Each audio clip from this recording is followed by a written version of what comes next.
Allies exam पाठशाला में आपका स्वागत है।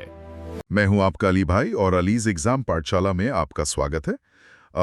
आज का ये गहरा विश्लेषण बहुत ही दिलचस्प होने वाला है। बिल्कुल। क्योंकि आज हम उत्तर प्रदेश सामान्य ज्ञान यानी यूपी जीके के एक महा रिवीजन पर चर्चा करेंगे। तो चलिए एकदम जमीनी स्तर से शुरू करते हैं। ग्राम स्तर से लेकर जिले तक के प्रशासन और राजस्व की बात करते हैं।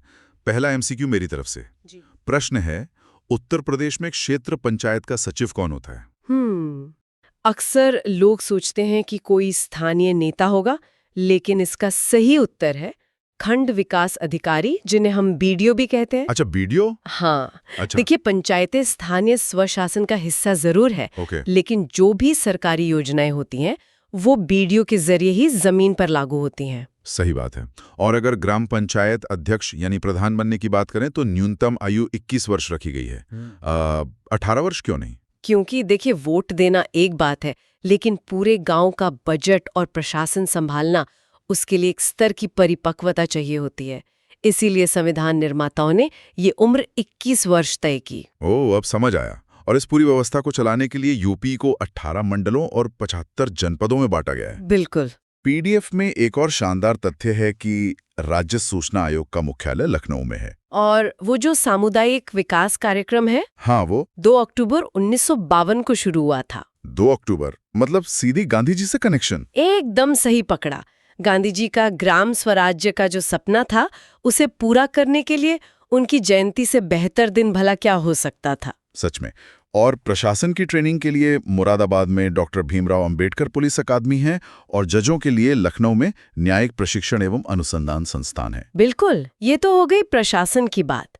लेकिन जो राज्य की अर्थव्यवस्था की रीढ़ है, मतलब राजस्व व्यवस्था, उसका क्या? हाँ, राजस्व परिषद 1831 में प्रयागराज में इसकी स्थापना हुई थी और आज भी इसके न्यायिक कार्यों का मुख्यालय वही है। देखिए, अंग्रेजों का मुख्य मकसद ही भारत से लगान वसूलना था और यूनाइटेड प्रोविंस यानी आज का यूपी बहुत उपजाऊ था, इसलिए उन्होंने इतनी जल्दी ये परिषद बना दी थी। अच्छा, अगर आज के ढांचे की बात करें तो एमसीक्यू के अंदाज में एक सवाल है, मुख्य सचिव की नियुक्ति कौन करता है? इसका सीधा सा जवाब है मुख्यमंत्री। मुख्यमंत्री ही क्यों? क्योंकि मुख्य सचिव सारे आईएएस अधिकारियों का बॉस होता है। मुख्यमंत्री को अपनी नीतियां लागू करवानी होती हैं, तो उन्हें एक ऐसे व्यक्ति की जरूरत होती है जिस पर वो पूरा भरोसा कर सके। लॉजिकल है। और जिले में कानून व्यवस्था के लिए डीएम किसके प्रति उत्तरदायी है? उत्तर है राज्य सरकार। मुझे ये पूरा ढांचा एक कॉर्पोरेट सीढ़ी जैसा लगता है। अच्छा, वो कैसे? मतलब डीएम हो गया जिले का सीईओ, उसके नीचे तहसील का प्रमुख होता है तहसीलदार, जो कि मिडिल मैनेजमेंट हो गया। बिल्कुल।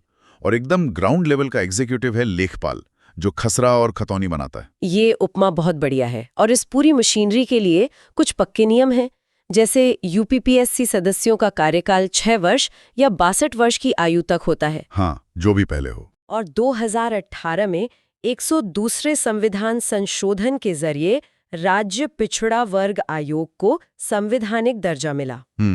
और मंडी परिषद का पदेन अध्यक्ष स्वयं मुख्यमंत्री होता है। एक दिलचस्प बात और, हरदोई में राजा टोडरमल भूलेख प्रशिक्षण संस्थान है, अकबर के नौरत्न के नाम पर। सच में? ये इतिहास को एक ट्रिब्यूट है। चलिए अब राजस्व परिषद के अनुभागों पर एक छोटा सा गेसिंग गेम खेलते हैं। ग्राम पंचायत में अगर भूमि विवाद हो जाए तो निपटारा किस अनुभाग में होगा? ये जाएगा अनुभाग 2 में। एकदम सही। और कृषि गणना का काम? वो अनुभाग 12 देखता है। और राजस्व परिषद के न्यायिक कार्यों की धारा? वो है धारा 5। हाँ, ये धाराएं बहुत महत्वपूर्ण हैं। और एक कमाल की बात बताऊं, भूलेख का कंप्यूटरीकरण करने वाला पहला जिला देवरिया था। अरे वाह, देवरिया। और खतौनी का नवीनीकरण भी हर 6 वर्ष में होता है। बिल्कुल। और जो राजस्व निरीक्षक होता है यानी कानूनगो, उसका पर्यवेक्षण नायब तहसीलदार करता है। 11 सितंबर को राजस्व दिवस मनाया जाता है। और भूमि चकबंदी अधिकारी का काम एसडीएम देखता है। तो ये हो गया हमारा प्रशासन और राजस्व। लेकिन जब इन नियमों पर विवाद होता है तो हमें अंपायर चाहिए होता है, न्यायपालिका। बिल्कुल। तो चलते हैं उच्च न्यायालय की तरफ। हाईकोर्ट की स्थापना 17 मार्च 1866 को हुई थी। लेकिन दिलचस्प बात यह है कि ये शुरुआत में आगरा में था। ओह, आगरा में। हाँ, और फिर 1869 में इसे इलाहाबाद यानी आज के प्रयागराज शिफ्ट कर दिया गया। अच्छा, और इसके पहले मुख्य न्यायाधीश सर वॉल्टर मॉर्गन थे। स्वतंत्रता के बाद पहले बने विधुभूषण मलिक और पहले भारतीय मुख्य न्यायाधीश थे न्यायमूर्ति शाह मोहम्मद सुलेमान। हाँ, और 1948 में लखनऊ में इसकी एक स्थायी खंडपीठ भी बन गई।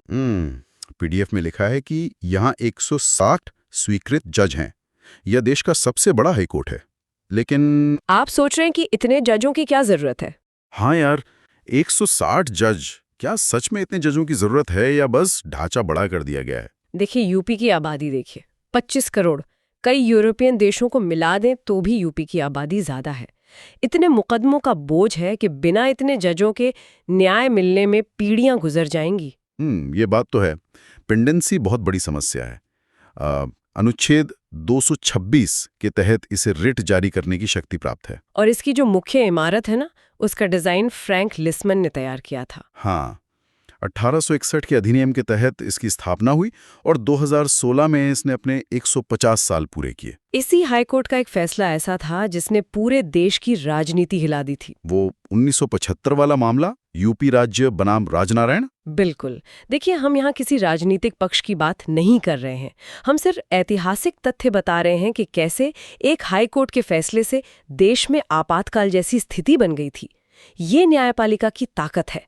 एकदम निष्पक्ष रूप से देखा जाए तो ये एक ऐतिहासिक मील का पत्थर है। और यहाँ के कई जज सीजेआई भी बने, जैसे के.एन. सिंह, वी.एन. खरे और जे.एस. वर्मा। हाँ, इसकी आधिकारिक भाषा अंग्रेजी है और परिसर का उद्घाटन वाइसराय चेम्सफोर्ड ने किया था। एक नाम और है, न्यायमूर्ति रघुकुल तिलक, जिन्हें गांधीवादी न्यायाधीश कहा जाता है। तो न्यायपालिका के बाद अब राज्य के संवैधानिक प्रमुख यानी राज्यपाल की बात करते हैं। तो एमसीक्यू टाइम। यूपी और भारत की पहली महिला राज्यपाल कौन थी? सरोजनी नायडू। सही जवाब। अनुच्छेद 155 कहता है कि राष्ट्रपति इनकी नियुक्ति करते हैं। कार्यकाल 5 वर्ष, न्यूनतम आयु 35 वर्ष। और शपथ कौन दिलाता है? हाईकोर्ट के मुख्य न्यायाधीश। बिल्कुल। यहाँ सरोजनी नायडू जी का एक बहुत मशहूर कथन याद आ रहा है। हाँ। उन्होंने कहा था कि राज्यपाल सोने के पिंजरे में निवास करने वाली चिड़िया के समान है। लेकिन ऐसा क्यों? मतलब वो तो राज्य के प्रथम नागरिक हैं, सबसे बड़ा पद है, फिर पिंजरा कैसा? देखिए, पद सोना है क्योंकि सम्मान है, राजभवन है, लेकिन पिंजरा इसलिए क्योंकि असली फैसले लेने की ताकत मुख्यमंत्री और मंत्री परिषद के पास होती है। अच्छा। राज्यपाल को उनकी सलाह पर काम करना पड़ता है, इसलिए उनकी अपनी शक्तियां सीमित होती हैं। ओह, अब क्लियर हुआ। वीवी गिरी राज्यपाल भी रहे और बाद में राष्ट्रपति भी बने। और राज्यपाल के अध्यादेश की अधिकतम अवधि 6 माह और 6 सप्ताह होती है। वर्तमान राज्यपाल आनंदीबेन पटेल हैं। सबसे ज्यादा बार राष्ट्रपति शासन के समय राज्यपाल कौन रहा? मोतीलाल बोरा जी। सही। और राज्यपाल विश्वविद्यालयों के कुलाधिपति भी होते हैं। धन विधेयक लाने से पहले उनकी पूर्व अनुमति लेनी पड़ती है। एक और बात, राजभवन का नाम बदलकर जनभवन कर दिया गया था। ये रामनायक जी ने किया था। हाँ, अनुच्छेद 163 मंत्री परिषद की सलाह की बात करता है। वेतन 3.5 लाख रुपए है। और अगर हम हॉल ऑफ फेम की बात करें तो B Ramakrishna Rao, K M. Munshi, doctor B Gopal Reddy, Baliram Bhagat, Kamalapati Tripathi और बी सत्यनारायण रेड्डी जैसे दिग्गज रहे हैं। बिल्कुल। और रामनायक जी की आत्मकथा का नाम याद है? चरैवेति चरैवेति। अब आते हैं राज्य की धुरी पर, यानी मुख्यमंत्री। पहले मुख्यमंत्री कौन थे? गोविंद वल्लभ पंत। और पहली महिला मुख्यमंत्री सुचेता कृपलानी। यूपी ने देश को ऐसे मुख्यमंत्री भी दिए जो बाद में प्रधानमंत्री बने। हाँ, चौधरी चरण सिंह जी और वीपी सिंह जी। सर्वाधिक बार मुख्यमंत्री पद की शपथ मायावती जी ने ली, 4 बार। और सबसे लंबी अवधि तक लगातार मुख्यमंत्री रहने का रिकॉर्ड योगी आदित्यनाथ जी के नाम है। यहाँ कुछ ऐतिहासिक मील के पत्थर भी हैं। जैसे 1991 में कल्याण सिंह जी के समय पहली भाजपा सरकार बनी और उसी दौरान अयोध्या का विवादित ढांचा गिरा। हाँ, और मुलायम सिंह यादव जी के समय मंडल कमीशन की बातें सामने आई। और जब 75 में आपातकाल लगा तब एनडी तिवारी जी मुख्यमंत्री थे। हम फिर से स्पष्ट कर दें कि हम सिर्फ स्रोत में दिए गए तथ्यों की बात कर रहे हैं, बिना किसी पक्षपात के। बिल्कुल। तैयारी करने वालों को बस इतिहास पता होना चाहिए। मुख्यमंत्री के लिए न्यूनतम आयु 25 वर्ष है। राज्य में 10 बार राष्ट्रपति शासन लग चुका है। और राजनाथ सिंह जी के समय में ही उत्तराखंड का विभाजन हुआ था। हाँ। एक नियम यह भी है कि अगर कोई बिना विधायक बने मुख्यमंत्री बन जाए तो 6 महीने के अंदर सदस्यता लेनी पड़ती है। हेमवती नंदन बहुगुणा जी का नाम भी है, जिन्होंने जेपी आंदोलन का समर्थन किया था। वीपी सिंह ने जन मोर्चा बनाया। बनारसी दास और श्रीपति मिश्र ऐसे थे जो पहले विधानसभा अध्यक्ष रहे, फिर मुख्यमंत्री बने। रामनरेश यादव बाद में राज्यपाल बने और पहले मुख्यमंत्री गोविंद वल्लभ पंत का संबंध 1950 के जमींदारी उन्मूलन कानून से है। तो ये तो हो गई कार्यकारी शक्ति, लेकिन कानून बनते कहाँ हैं? विधानमंडल में। यूपी विधानमंडल का स्वरूप कैसा है? द्विसदनीय यानी बाइकैमरल। इसे ऐसे समझिए जैसे गाड़ी में एक्सेलरेटर और ब्रेक। विधानसभा एक्सेलरेटर है जहां तेजी से कानून बनते हैं, और विधान परिषद एक ब्रेक है जो अनुभव के साथ उनकी समीक्षा करती है। क्या सटीक एनालॉजी दी है। विधानसभा में 403 सीटें हैं, सबसे ज्यादा 12 प्रयागराज में, और विधान परिषद में 100 सीटें। कार्यकाल भी अलग है, विधानसभा का 5 वर्ष, परिषद का 6 वर्ष। एससी के लिए 84 और एसटी के लिए 2 सीटें आरक्षित हैं। राज्यपाल 1/6 सदस्यों को मनोनीत करते हैं। पहले अध्यक्ष महर्षि पुरुषोत्तम दास टंडन थे और पहले सभापति चंद्रभाल थे। पीडीएफ में एक नियम है कि अगर कोई 60 दिन तक अनुपस्थित रहे तो सदस्यता खत्म हो सकती है। हाँ, ये एक डिटरेंट की तरह है ताकि प्रतिनिधि अपनी जिम्मेदारी गंभीरता से लें। और सभापति को हटाना हो तो 14 दिन का पूर्व नोटिस देना होता है। आपको पता है 2022 में प्रथम डिजिटल सत्र हुआ था जहां सबके सामने टैबलेट लगे थे। ई विधान तकनीक का कमाल। और विधान भवन का डिजाइन इंडो सारासैनिक वास्तुकला में है। 18वीं विधानसभा में 47 महिलाएं चुनकर आईं। स्थानीय निकायों में तो महिलाओं के लिए 33% आरक्षण है ही। और पहले लोकायुक्त विशंभर दयाल थे। चलिए अब एपिसोड के मेरा मतलब है इस चर्चा के आखिरी सेगमेंट पर आते हैं। होमगार्ड विभाग, जो पुलिस की मदद करता है। हाँ, स्थापना 1963 में हुई। स्थापना दिवस 6 दिसंबर। 1962 के युद्ध के बाद महसूस हुआ कि आम नागरिकों का एक बल होना चाहिए, तभी 63 में ये बना। इसका मुख्यालय लखनऊ में है। सर्वोच्च पद कमांडेंट जनरल का है और ये गृह मंत्रालय के अधीन आता है। लेकिन इसका आदर्श वाक्य निष्काम सेवा बहुत गहरा है। ये श्रीमद् भगवद गीता से लिया गया है, क्योंकि होमगार्ड आम लोग होते हैं जो बिना किसी बड़े लालच के समाज की सुरक्षा करते हैं। यही निष्काम सेवा है। सच में प्रेरणादायक है। हमने पूरे ढांचे को समझा, राजस्व, न्यायपालिका, विधायिका।